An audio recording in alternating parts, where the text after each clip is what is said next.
Now, with 17 years of experience, 3 albums, great reviews, and an unshakable fan base under his belt, it goes without saying that his 4th and latest album is much anticipated. Singer, guitarist, and songwriter, multi-instrumentalist Garth Taylor has titled his 4th and latest recording Made, and will launch this Wednesday at Katzy's in Rosebank, Johannesburg. Following the response of the album's first single, If I Don't Call, which was released in 2015, has received, it looks like it's going to be a winner of a recording. Garth is here to talk about the 10-track album. Garth, thank you very much for joining me. Hey Sam, how are you? I'm awesome, man. And you know, I've seen you grow over the last 17 years. I even remember at one point emceeing at an event where you performed, and everybody went nuts the moment you walked on stage. 17 years later, are you still excited about music? No. Are you excited about the new album? Yeah, well, I think that people go nuts because I go nuts. This is like the thing, let's not let this guy embarrass himself. He's going nuts, let's all go nuts. Let's mirror it. Yeah, I'm still going strong, and I'm very excited about this new album. I'm extremely excited for the launch, and I'd love to see what it does. Let's all go nuts. Yeah, after 17 years, what are you singing about on Made? I think this album is love from a different angle. Okay. There's a bunch of different love stories on this particular album, which I think you'll enjoy. Mm. Yeah. The significance of the title Made? Geez, you know, being in the industry for 17 years, you need to come to a realization you've either made it or you haven't. So I decided with the making of this album that I made it. I did what I set out to do, and I managed to achieve the things I wanted to achieve to this point. You know, they say if I die tomorrow, it'll be okay, because I've done what I needed to do, and that's the title. Without sounding like presumptuous or anything, you know. Yeah. I just feel it was fitting. You're a bit of a perfectionist musically. You're one of those scientists that, you know, what a lot of people know is that you can produce across multi-genres. Yeah.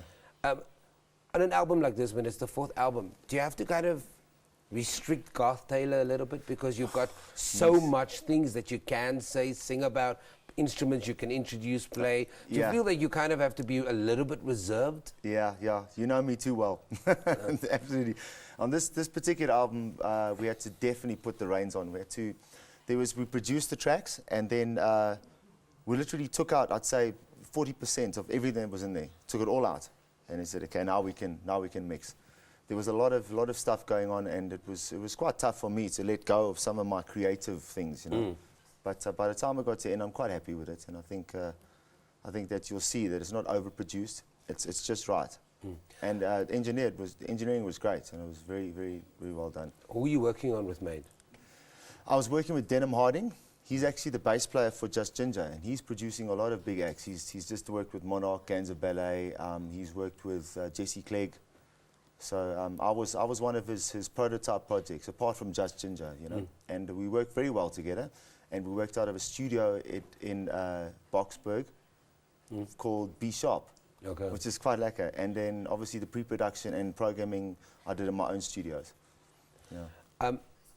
If I Don't Call has been well received by radio stations. The fan base is still strong for Garth Taylor, and has been played on all the majors. After Wednesday's launch, what is the plans? You're going on a bit of a tour.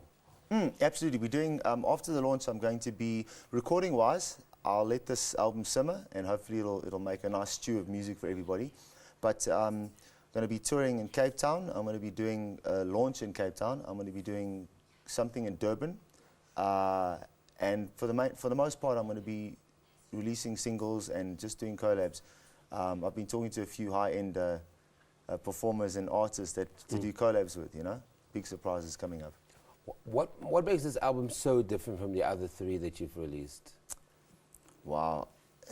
I think this one is different from the other 3 I released because it's a very mature album compared to what I've done before. Before it was like, you know, I was, believe it or not, finding my feet, you know, like, should I do this, should I do that, you know, I was adventurous, you know, I explored the options. This album is pretty much just, it sums it up. This is the vibe that I'm at the moment. And the live performance is still very energetic. I remember your performances are very energetic. Yes, yeah, still, that's why I'm getting too thin, man. Just I've danced too much. It was illusory. Okay, where can fans get hold of you? Where can they follow you? Get the upcoming gigs, performances, get the album downloaded. But the best thing is garthtaylor.com. That's the website, garthtaylor.com or .co.za. I own both. From there, you can branch out to my social media. You go to Twitter, Facebook, Instagram. There's some videos on the website. There's a free album download. This particular album is also available on iTunes. So garthtaylor.com is the hub. Is the best way to go. Central hub, yeah. And there's still tickets available for Wednesday nights for Katzy's if you want to join Garth as he launches his 4th album. That singer, guitarist, songwriter Garth Taylor speaking to us about the 4th album. It's called Made. Go and get it for your friends, your families. Buy it for your enemies if you want to make peace. But on Wednesday, he'll be at Katzy's. Go and check it out. We've got a couple of performances coming from him after the ad break. Do stay with us.